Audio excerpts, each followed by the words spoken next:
Gente querida do Terror Nadina, sou Romário Filho e acredito que é conversando que a gente se entende. Conversemos então. E hoje? Hoje vamos conversar sobre o quê?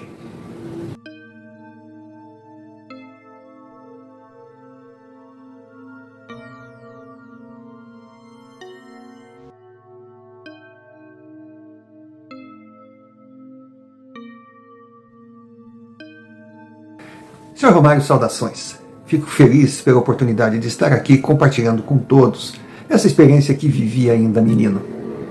Começo me apresentando, meu nome é Guilherme, também conhecido como Rapa. No decorrer do relato, o senhor irá entender o porquê desse carinhoso apelido. Para melhor compreensão dos fatos, começo fazendo uma regressão desde os tempos de meu pai rapazinho. Menino de família humilde, com pouco estudo, precisando trabalhar para ajudar em casa, logo foi encarar o pesado e nunca teve preguiça. Começou então a sua peleia pela construção civil.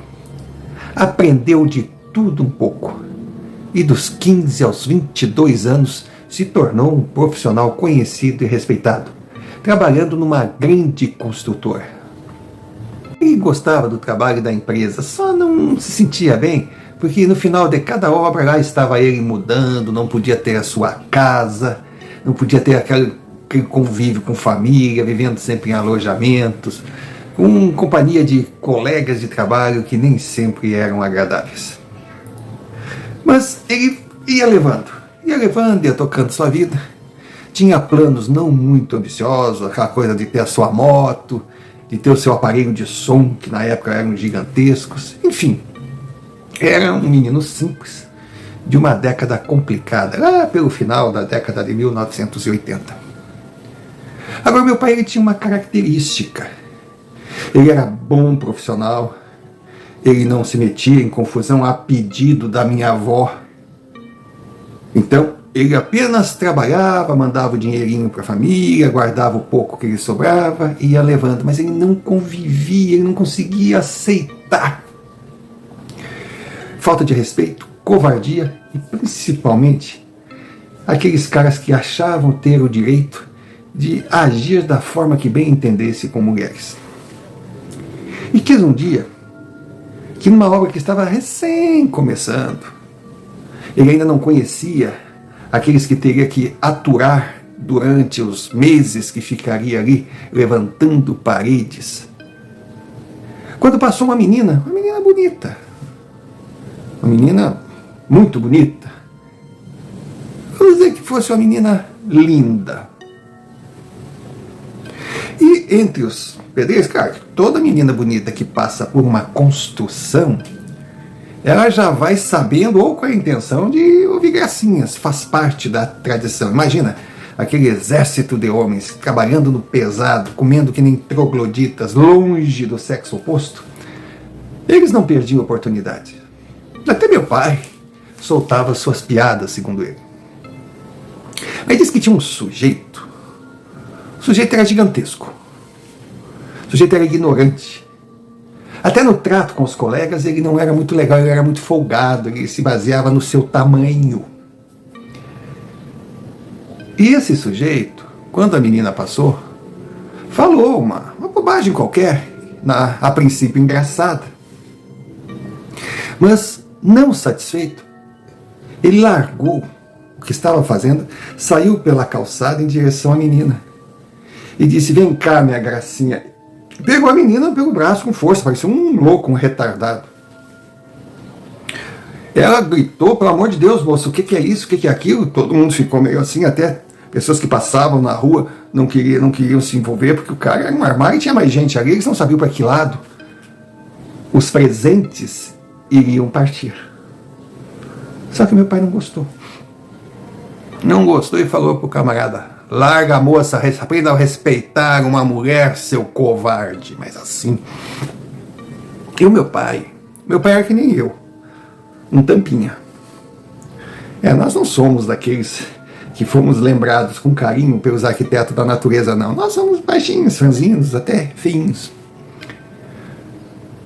E o tal do grandão perdeu o interesse para a moça de imediato, olhou para o meu pai e disse: o que tu quer, ô tampinha? Cala a tua boca.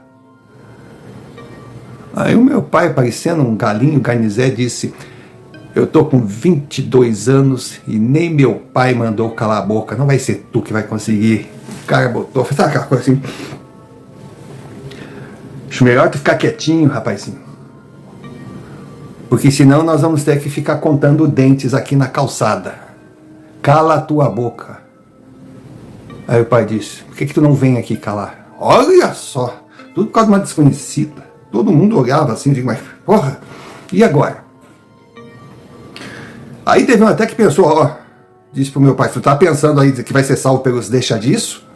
Aqui não, aqui é lei da grade, malandro. Se a coisa começar, vocês vão ter que terminar entre vocês, ninguém vai se meter. E o cara veio pra cima do meu pai, mas olha, foi triste. Foi triste ter que contar os dentes no chão. Mas não eram os dentes do meu pai, não. Era do grandão. Aí que o cara e todos os presentes foram perceber que meu pai era quietinho, na boa, na dele. Era um tampinha. Mas um tampinha que era bom não mexeu. Que o velho era bom de perna. E era bom naquela esquerda dele que mais parecia um canhão. Olha, ficou famoso ali na redondeza. E com o cara todo machucado, todo estragadinho, que o meu pai era daquele tipo assim que não quero confusão, mas por favor, não me coloque dentro de uma que aí eu não sinto muita vontade de sair, não. Ele batia. Aí que vieram os deixadiços, porque viram que o problema do grandão ia ser maior do que se pensava. Aí vem pra cá, vem pra lá, calma rapaz, pai, ele pediu, tá certo, não sei o que, papapá. Diz que meu pai era um azogue, os olhos dele assim, só olhava o grandão. Tipo uma fera. Só que por coincidência, por aquela ironia do destino, estava na obra naquele momento um dos grandões, um dos sócios da construtora, que tinha ido à cidade para conversar com o prefeito, secretário disso, secretário daquilo, com certeza molhar a mão de um, molhar a mão de outro. E exatamente naquele momento a coisa aconteceu. Porra, quando meu pai viu o carrão, quando viu o cara que ele conhecia só por jornal, ele disse: puta que merda, eu fiz tanta coisa boa nessa empresa, não apareceu um diretor, justamente agora tem que aparecer um. Pronto, assim foi o emprego. Passado alguns dias, nada se comentava, meu pai estava na cidade naqueles dias de folga e eis que aparece a razão de tudo. Aquela moça linda, que de um agradecimento, não tem nada a ver com, não tem nada a ver agradecer, eu não gosto de covardia, vamos conversar daqui, como é teu nome, como é meu nome, como é que é isso, como é que é aquilo. Aquela moça quis o destino que futuramente fosse a minha mãe.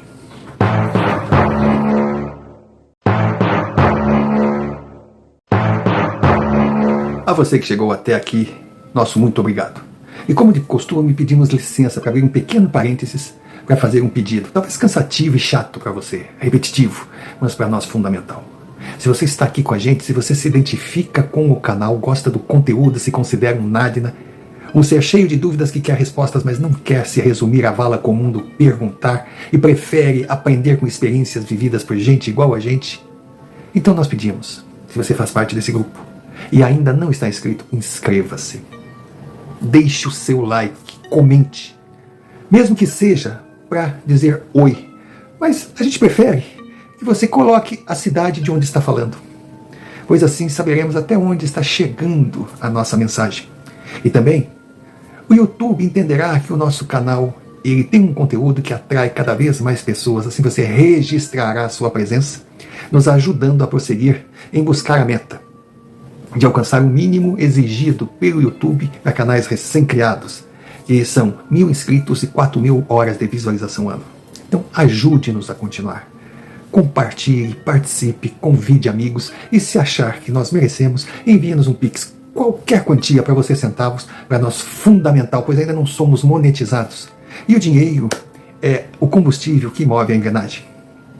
Não podemos, de maneira nenhuma, deixar de agradecer também aqueles que confiam no canal e enviam os seus relatos, pois eles são a nossa razão de ter ferramentas para continuar existindo. Dado o recado, voltemos ao relato. Foi quando meu pai ficou sabendo que ela trabalhava numa loja, mas em outra rua, e que naquele dia, por azar ou por sorte, ela mudou o seu caminho, pois tinha que passar numa farmácia, que disse que naquela farmácia era a única da cidade que tinha um shampoo que ela queria, enfim, essas coisas de mulher. E não por coincidência, parece que ela gostou do shampoo, porque depois começou a passar todos os dias ali pela construção, na hora que ela sabia que os peões estariam assim num momento de descanso. E que meu pai, com um pouco de sorte, estaria ali pela frente, apenas para aquela troca de sorrisos. E não por pouco de sorte, mas por muita vontade, meu pai marcava no relógio, segundo ele, estava ali. Bom, o flerte continuou, aquela coisa toda, virou namoro, a obra seguiu. O tal grandão foi embora, foi mandado embora assim, na hora. Não voltou para encher o saco ou cobrar o tratamento dentário. E a coisa parecia que seria normal. Só que já estava dando aquela angústia no meu pai, porque a obra estava terminando e ele teria que mudar de cidade. E aquela menina que ele protegeu, a Cláudia, já era a Claudinha, a namorada dele. Namoro de frequentar a casa. E ele sabia que essa coisa de namoro à distância não ia dar certo, ele estava bem chateado. Foi quando, assim, do nada, surgiu novamente aquele carrão. Lá estava o diretorzão supervisionando a obra, coisa. Foi quando o capataz chegou lá e disse: o homem quer falar contigo. Meu pai: comigo? É. Mas o que é? Não me disse nada. Pronto. Vai ver que foi uma demissão retardada. Lá foi meu pai, ele era muito humilde na dele.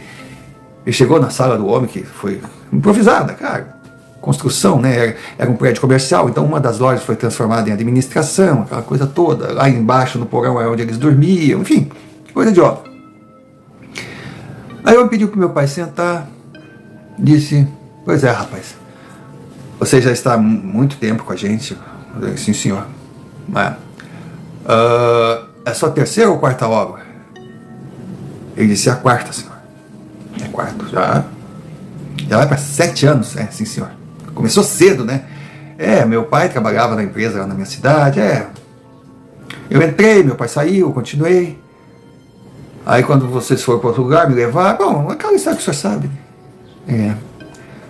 Mas olha, você é um bom profissional, é um cara aqui que a gente tem só referência boa. Você mexe com tudo um pouco, né?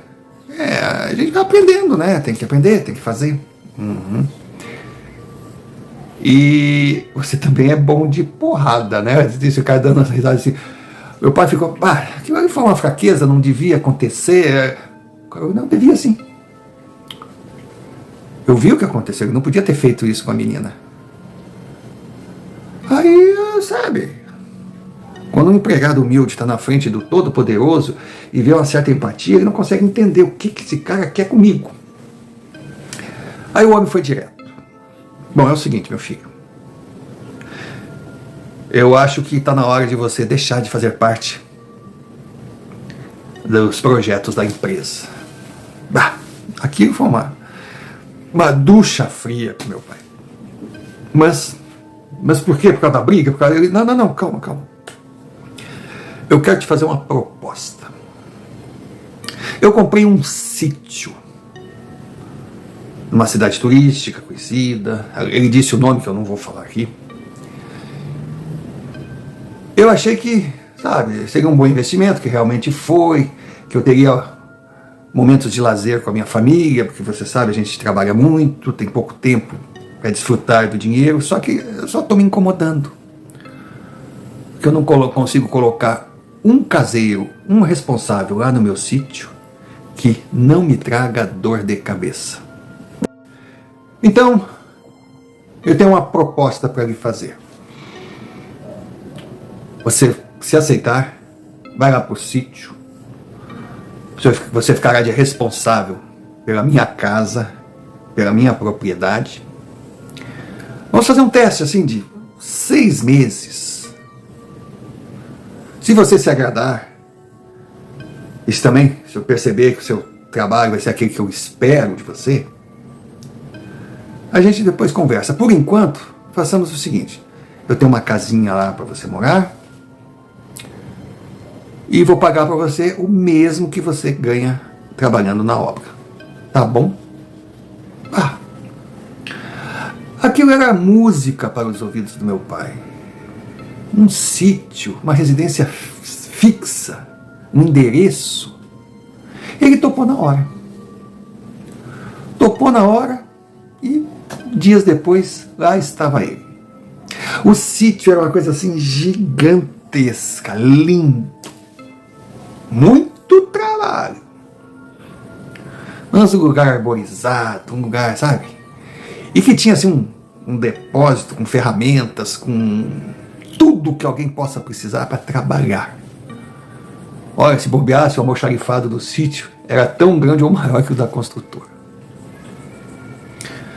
Aí meu pai chegou lá, o homem foi com ele, disse: olha, aqui a gente gosta disso, aqui a gente gosta daquilo, aqui assim, aquilo assado, aquilo isso, aquilo.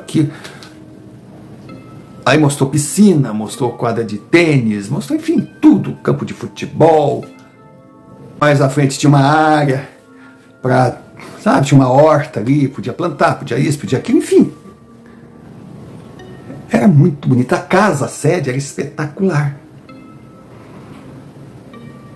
Na casa, trabalhavam 2 senhoras que faziam a limpeza interna. Agora o resto seria com ele. Aí o patrão ainda disse: se achar que é muito serviço, precisar de um ajudante, eu posso contratar. Meu pai disse: não, vou fazer o seguinte, tudo bem, mas deixa eu ver como é que é, deixa eu me localizar. Com o tempo a gente conversa. A patrão só disse uma coisa: eu só vou lhe pedir, enquanto eu não tiver ninguém aqui, pode ir na piscina, pode usar os vestiários. Olha, aquele terreno ali, se você quiser plantar, o que você plantar é seu. Essa casa aqui na frente é sua. Se você quiser fazer modificações, pode fazer. Nossa, a casa era linda. Únicas exigências: que você não coloque estranhos aqui dentro. E que quando eu ligar, avisando que estou indo com amigos ou com a família, você não ultrapasse essa linha aqui, que é a linha da casa grande, é a nossa área privada. Meu pai: olha, meu senhor, eu vou dizer uma coisa. Eu nunca pensei em sair daqui para lá com a casa vazia, principalmente se tiver gente. Não, o senhor pode ficar tranquilo. Também vou trazer quem aqui? Aí, tá bom. Então vamos fazer o teste. Passaram 6 meses, o cara voltou lá, estava encantado. O meu pai era bom de serviço também. As 2 senhorinhas que cuidavam da fachada interna, da parte interna da casa, assim chamavam ele de, olha, do filhinho. O cara é muito bom, o cara é gentil, o cara é serviçal, o cara não diz não. E meu pai era assim mesmo. Ele começava a trabalhar às 6:30 da manhã, ia até a hora que tivesse um fiapo de sol. O almoço dele, apesar de ele poder comer na casa grande que as senhorinhas faziam, ele pegava a comidinha e levava lá para a casa dele. Ele nunca entrou em piscina, nunca nada. Claro que terminados os 6 meses, o homem disse: olha, vamos fichar você, carteira assinada, e eu vou lhe pagar. Quando o cara disse, nossa, era que o meu pai ganhava na obra, mas vamos dizer assim, o dobro e mais um pouquinho. E outra coisa, eu vou lhe dar compras de mês, de comida e coisa. Você vai ter o telefone dentro da sua casa, que é melhor para a gente se comunicar. Eu vou dar uma reforma nessa mobília toda aqui, vou lhe dar um fogão melhor, vou lhe dar isso. Meu pai não acreditava.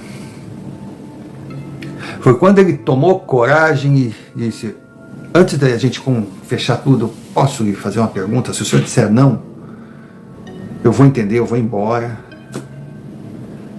Eu estou pensando em me casar. Aí disse que o patrão olhou assim e disse: com a moça, né? Com a moça bonita que você defendeu. Vixe, meu pai ficou meio sem jeito. É ela mesmo. Grande escolha, rapaz. Eu também peguei informações da moça. Uma família muito séria. Eu estava até achando que você estava demorando para se definir. Case e traga sua esposa para cá. E se for para dar certo, como eu acho que vai dar, crie seus filhos aqui. Você está na nossa casa. E aí, meu pai casou. A minha mãe foi morar com ele no sítio. E começou a trabalhar com ele. 2 bons salários, muita ajuda de custo, seguro saúde. Enfim, era coisa realmente de ficar o máximo que o patrão aguentasse. E aos poucos começaram a surgir, porque a nossa família foi grande. Primeiro, o Henrique, meu irmão mais velho, que na época do ocorrido, que eu vou contar agora, estava com 16 anos. Abaixo do Henrique, com 15, vinha a Ana. Com 14, a Duda. Com 12, o Léo. E eu vinha bem atrás com 10. Eu era o Rapa de Tacho. Aí é que está o meu apelido. O Rapa. Rapa que eu fui, mas não durante muito tempo, na verdade. Porque a minha mãe, grávida de novo. Eu lembro que eu perguntava para minha mãe por que ela tinha tantos filhos, assim, porque eu via a esposa do patrão com poucos filhos, aqueles que frequentavam a casa lá também com poucos filhos. Meu pai e minha mãe tinha tantos filhos. E a minha mãe dizia, sabe o que é? É que a gente mora aqui nesse sítio, mora afastado. A cegonha não tem muita gente para servir, mas tem que mostrar serviço para o seu patrão, que é Deus. Então, como não tem outra sementinha a ser entregue em casas diferentes, ela pega e coloca aqui. A história parece estranha, né? Não, mais estranha é que eu acreditava nessa balela toda. Então eu pensava, pô, Deus deve ser um patrão mais exigente que o do meu pai. Omba. Mas teríamos mais um irmãozinho, o mais novo. Eu deixaria de ser caçula. Eu nem sabia o que era caçula, eu sabia que eu era o Rapa. Agora, o gostoso na minha casa era a hora das refeições, que meu pai fazia isso e fazia questão. Todos sentavam à mesa. Então era ele numa ponta, minha mãe na outra, depois vinha na escadinha assim, né? O Henrique, a Ana, a Duda, o Léo e eu. E o silêncio daquela refeição era coisa para... Vai pensando, era uma barulhada, era uma gritaria, me alcança o prato, mãe não sei o quê, mãe por que quem pegou esse pedaço, pai por que isso, pai por que aquela algazarra. A mãe brigava com um, mandava o outro calar a boca, e o velho só olhava, de vez em quando ele dava as brincadeiras. Mas eu lembro que num jantar, meu pai começou a cobrar. Primeiro perguntou para o Henrique como é que estava o curso. Henrique disse, tá bom pai. Porque detalhe, o Henrique desde pequeno ajudava na lida da casa, ganhava o seu salário também, e o patrão pagava os seus estudos para ele fazer vestibular. Ele estava entrando no último ano do fundamental, faria cursinho pré-vestibular. O meu irmão entraria numa faculdade, que era uma alegria grande demais para o meu pai. E Ana, a segunda da fila, estava no mesmo caminho. Uma escola particular, muito boa. E Ana, nossa, Ana puxou a minha mãe, era linda. O Henrique era metsamei. E eu dei o azar de puxar pelo meu pai. Faz parte. Mas, como homem, bem que eu gostaria de ser igual a ele. A gravidez da minha mãe tinha todo o acompanhamento médico, como todas que ela teve ali naquela casa, todos os seus filhos nasceram ali naquela casa, sempre com todo o apoio. A patroa, a esposa do proprietário da casa,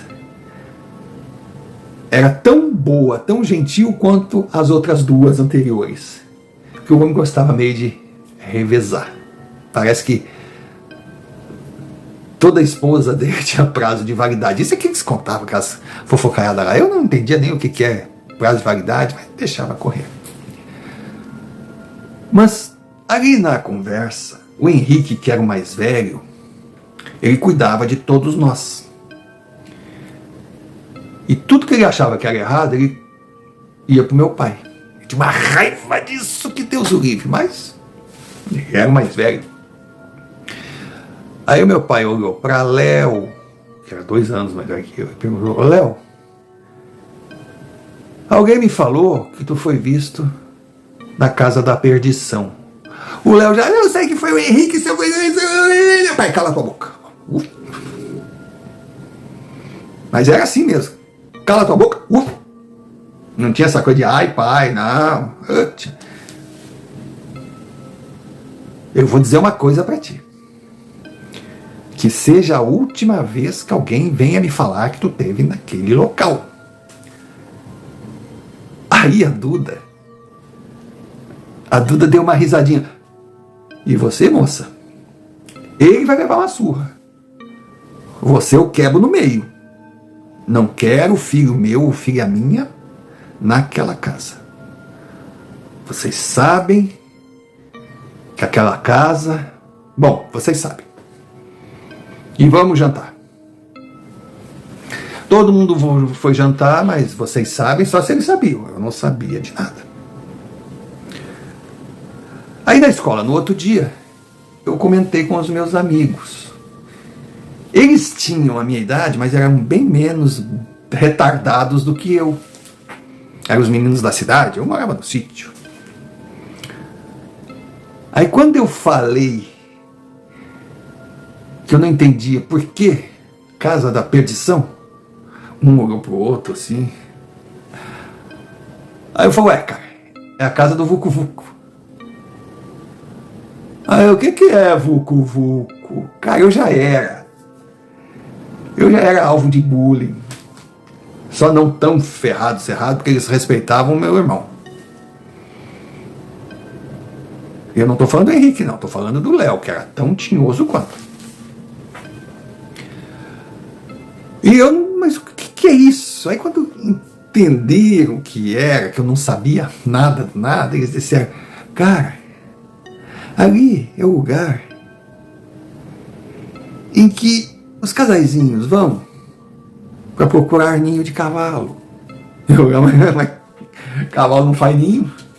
Cara, era uma risada só. Eu sabia que eles estavam rindo de mim, mas eu não conseguia entender por quê. Aí o outro jogou: cara, lá é a casa do tá dentro, tá fora, tá dentro, tá fora, tá dentro, tá fora, entendeu? Não entendi. Aí teve uma menina que disse assim: pô, rapaz, lá é a casa do dele que te dele. Aí piorou mais ainda. Aí que eu não entendi nada. Léo, vendo a coisa de longe assim, vendo aquela gurizada, porque é tudo 10, 11, 12 anos, e vendo o quanto eu estava meio desastrado ou desacelerado, ele tentou me explicar, dizendo que ali naquela casa, por ser uma casa abandonada, é que namorados iam para namorar. Bom, como eu lembrava da Ana com o seu namorado lá em casa, no sofá, eu ficava pensando: mas por que vão para uma casa que nem sofá tem? Bom, eu estava cada dia mais... A verdade, seu amor, aquela casa, uma casa gigantesca no outro lado da cidade, era quase que um sítio, igual ao que o meu pai cuidava, mas os proprietários daquela casa haviam falecido há muitos anos. Os filhos moravam em outros países, outros lugares. E a casa ficou abandonada. E aí começaram a surgir histórias de casa mal assombrada, que viam vultos, que viam isso, que viam aquilo. E as pessoas evitavam ir lá.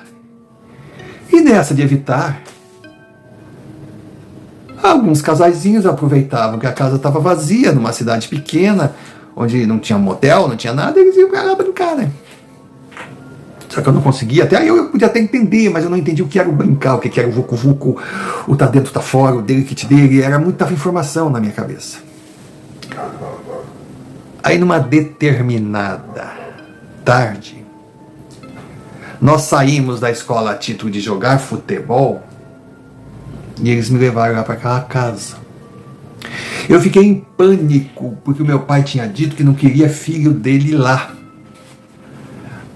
Mas nós estávamos num grupo grande e acabaram me convencendo. Não, é rapidinho, só para você conhecer o Vucu Vucu.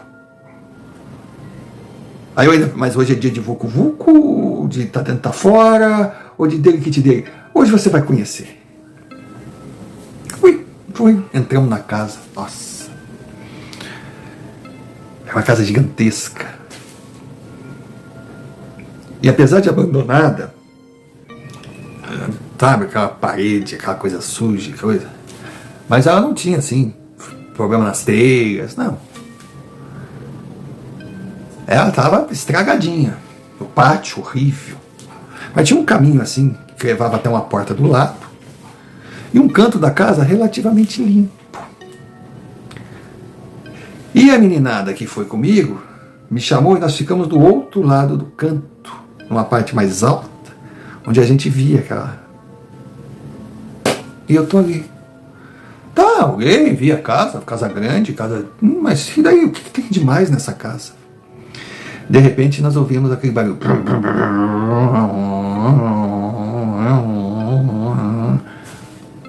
Era uma moto chegando. Aí nós estávamos entre 5, todo mundo, se esconde. Eu digo, esconde por quê? Quero ver quem é que tá de moto. Se esconde aí. Aí me escondi. Aí quando entrou o casal, eu conhecia a moça. A moça, inclusive, era amiga da Ana, minha irmã. E o cara que estava com ela era o namorado dela. Eu conhecia, ele jogava bola com o Henrique. Eu falei, mas o que eles estão fazendo aqui? Coisa, eles ficaram ali conversando e pá. Aí seu Romário comecei a ficar assim, ó.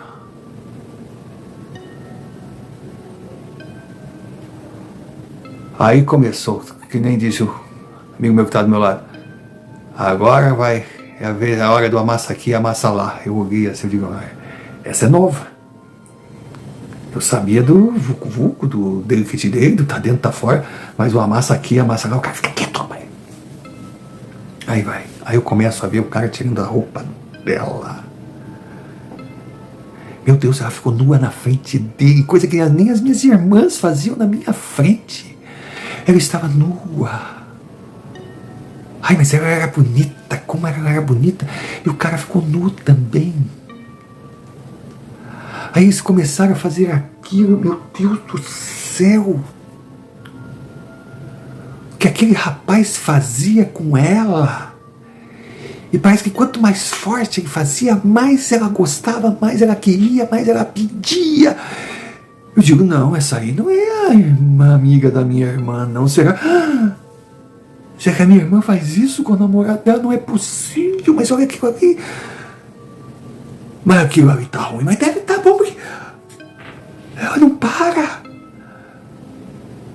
Parece que ela tem mais força que ele, e olha aquela coisa. E meu Deus, olha como eles estão gritando, eles estão bufando, o que é isso? Eu tava meio sem ar. Era tudo tão novo, tão diferente, mas tão legal. E eu via meus amigos fazendo umas bobagens, eu não sei, eu acho que eles estavam com coceira na calça, eles ficavam apertando a calça. Meu Deus, o que era aquilo? Aí de repente, o Pietro, que era um menino um pouco mais velho, começou a... Ai. Aí eu vi a calça dele toda melada, eu digo, nossa, ele se mijou. Ele fazia... Todo mundo ria, mas tudo baixinho, tudo, e o casal tava lá. Aí eu queria que alguém me explicasse o que era o Vuki-Vuki, o que era o Dele Kit Dele, o Amassa Aqui, o Amassa Lá. Eu sabia que tinha acabado. Mas o tá dentro, tá fora, tá dentro, tá fora. Eu não conseguia entender, eu não conseguia pegar de repente. Seu Romário fez um barulho.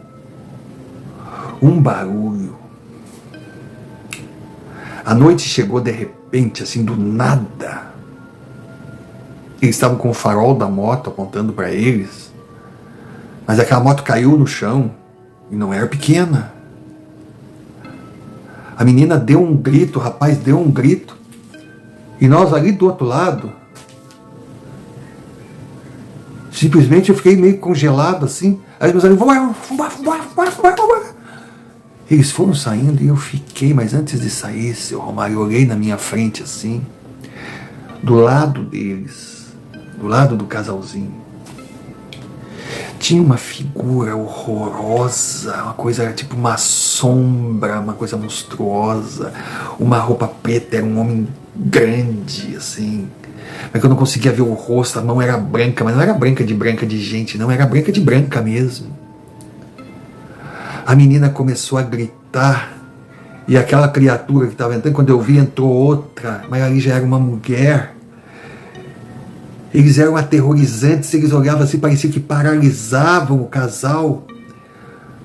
Foi quando aquela mulher que entrou assim, eu vi nos olhos dela, aqueles olhos, aquela coisa meio estranha, meio vermelha, eu digo... Fiquei meio zonzo quando eu vi aquela... Eu olhei assim, o colega meu que veio me puxou, falou, embora daqui. E fomos. Fomos correndo. Eu só ouvi uns gritos atrás. Aí pegamos a estrada de chão que ligava até aquela casa, fomos. Aí eu comecei a pensar, o que aconteceu com aqueles dois? Quem era aquela gente? O que era aquelas coisas? O que eu estou fazendo ali? Quando meu pai souber, foi quando a ordem foi dada. Olha, nós nunca estivemos aqui, isso não aconteceu. Eu digo, ai, que alívio. Ai, meu pai não vai ficar sabendo e ninguém nos viu. E se eles não falarem, eu muito menos. Fui para casa, minha mãe estava lá já fazendo a comida, meus irmãos chegando, eu cheguei, tomei um banho, não quis muita conversa. Meu pai me achou meio estranho na hora do jantar, que eu estava meio agitado, mas eu era sempre assim, de mais conversar, falar bobagem, perguntar coisa, afinal eu era o rapa, até então eu era o caçula, todas as atenções eram para mim. Mas não estava bem, minha mãe ainda perguntou, ô filho, o que houve? Não, pá, vai para lá, vai para cá, pá, eu fui deitar cedo. Nem televisão eu assisti, olha que a gente, era aquela coisa assim de rotina, a gente podia assistir televisão até as 11 horas da noite. Outro dia levanta, escola. Cheguei lá, não estava normal. Não estava normal, era um zum, era uma coisa, sabe, aquela... Não estava normal. Aí eu fui perguntar, digo, o que está acontecendo, sabe, aquela coisa toda, era a gente chorando. Estava falando que não ia ter aula. Era um desespero todo. Eu não entendia nada, mas o que está acontecendo? Aí que eu soube. Aquele casal que estava na casa, eles foram encontrados mortos na beira do rio e diz que bem machucados. Sabe, aqueles meus colegas que estavam comigo, eles haviam chegado na escola assim, mim, depois que viram toda aquela confusão, eles foram embora. E eu não sabia o que fazer, o que dizer. Aí eu voltei para casa. Quando eu voltei, o Henrique estava desesperado. O cara era mais amigo dele do que eu pensava. A Ana, meu Deus do céu, a Ana estava num pânico. A Duda meio zonza. Sabe, o El veio falar comigo. Aí eu vi aquela coisa toda, eu digo, o que que eu vou fazer? Foi quando o Léo olhou para mim, tu vai contar pro pai? Eu digo, contar o quê, Léo? A escola toda sabe que vocês estavam lá na casa. Tu vai contar pro pai? Ou eu conto? O meu segredo durou muito pouco. Eu não sei qual deles que falou. Mas todo mundo sabia que a gente estava lá. Aí eu fui em direção ao meu pai. Não esperei ele vir até mim. Pai, eu tenho uma coisa para te contar. Ele me olhou, ainda bem. Pensei que tu ia me decepcionar, mentir para mim.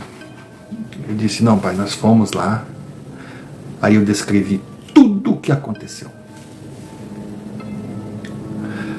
A minha mãe também olhava assim e dizia, tem certeza, filho? Tenho, eu não estava sozinho, os outros viram. Foi isso que aconteceu, mas eu contei da minha linguagem, então estava na cara que eu não estava mentindo. Eu deixei transparecer todo o meu desconhecimento do que eu havia testemunhado. Aí o meu pai simplesmente me chamou, pegou o carro e fomos para a delegacia. Cheguei lá, ele conhecia o delegado, era gente muito boa, o tio Ernesto era finíssimo. Aí sentei com mais umas pessoas lá, umas eu conhecia, outras não. Aí contei tudo de novo. Eles anotavam, eles faziam, eles aconteciam. Não acreditavam.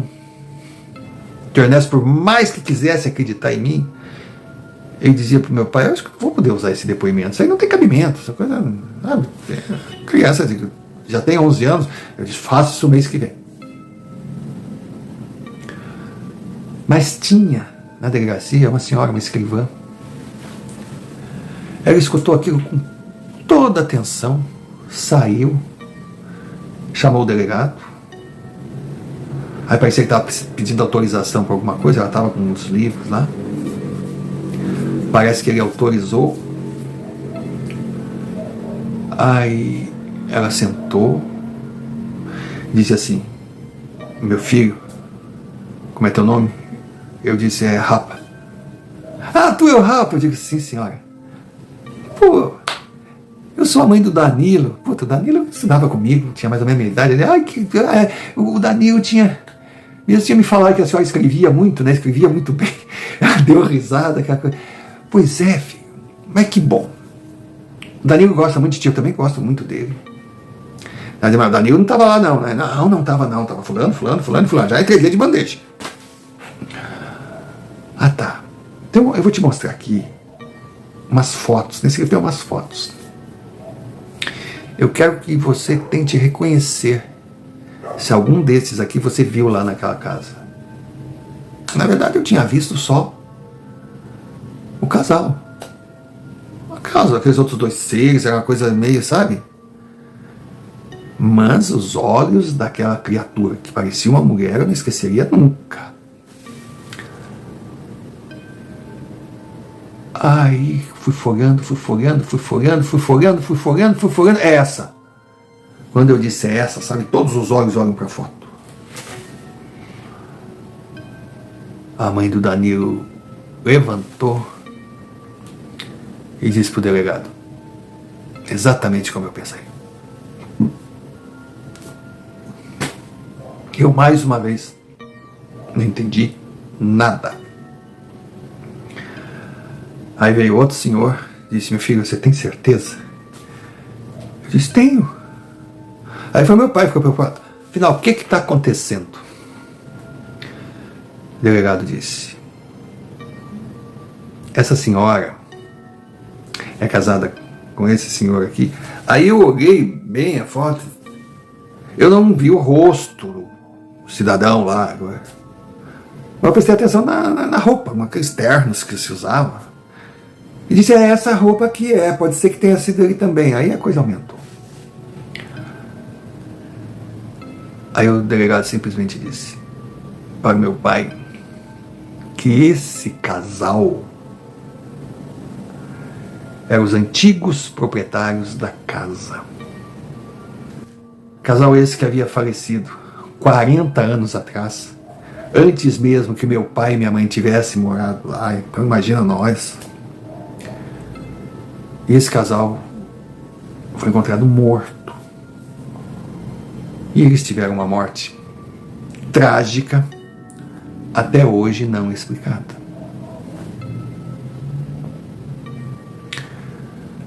Meu pai ficou assim, pô, mas isso não é possível. Meu filho, tu tá... Não, pai, é ele, né? Aí foi que o delegado disse, olha, muito obrigado por ter trazido seu filho aqui. Nós vamos guardar o depoimento. Mas fique tranquilo. Ele será guardado entre nós, ele não fará parte das investigações. E pedimos para o senhor fazer silêncio com relação ao ocorrido aqui. Aí meu pai olhou para ele, mas o que ocorreu aqui? Aí eu... Era a postura que eu esperava do senhor.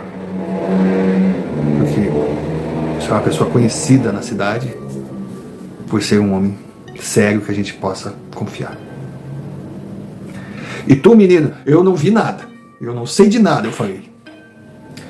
Então esperamos que você seja igual ao seu pai. E que não conte isso pra ninguém aqui na cidade. Eu digo, senhor, pode contar. Pode contar, e não contei. Só que os meus colegas, aqueles que guardar segredo, blá, blá, blá, blá. Então a notícia se espalhou. Gente, começou a aparecer pessoas do mundo todo, estudiosos disso, estudiosos daquilo. A morte do casalzinho ficou em segundo plano. Era gente com reza, era gente com uns instrumentos para detectar sei lá o que, era gente com teorias, era gente de universidade, era gente de centro de macumba, era gente. Eles viram na minha casa para encher o saco, meu pai não permitia, simplesmente me isolou. Os meus outros amigos que estavam lá na casa também foram isolados, porque era muita coisa. Saiu em jornal, saiu no Raio Esparta. E até hoje, honestamente, eu não sei explicar o que aconteceu. Eu ouvi uma versão. A versão era que esse casal, é suspeita da época, que esse casal havia sido assassinado por um dos seus filhos.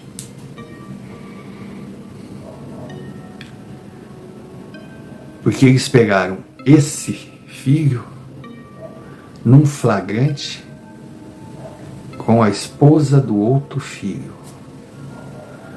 E que foi a desgraça na família. Seu Romário, é uma história confusa. Seu Romário é um boato, uma mentira, uma fantasia que existe na cidade até hoje. Mas honestamente, eu não sei exatamente o que foi. Mas eu sei o que eu vi e tinha testemunhas. E mudou a minha vida. No apogeu dos meus 11 anos, eu cheguei para o meu pai e disse, eu quero uma conversa de homem para homem. O senhor vai me explicar o que é essa coisa de amassa aqui, amassa lá, de vucu-vucu, dele que dele, e tá dentro, tá fora. Segundo registros antigos da delegacia local, o casal ex-proprietário da residência, eles foram encontrados mortos no mesmo local onde o casal de jovens recém-assassinado foi encontrado. Detalhes que chamaram a atenção. Conclusão do inquérito: latrocínio. Muito se comentou na época porque o delegado decidiu dar esse fim ao inquérito porque os envolvidos eram de família muito poderosa na região. Depois do ocorrido, todos os familiares saíram da cidade e a casa ficou abandonada. Mas a lenda urbana fala que casais começaram a usá-la para algumas atividades não permitidas para a sociedade da época, mas que toda vez que um casalzinho chegava lá, saía assustado, pois ouvia barulhos e percebi as sombras andando pela casa. Mas esse casal em questão, ele não conseguiu fugir, porque ele era reincidente. Mesmo com os sustos, eles insistiam em voltar e profanar a casa. Haviam confessado a amigos que gostavam do lugar, porque o que já era bom, envolto naquele ambiente de mistério, se tornava ainda melhor.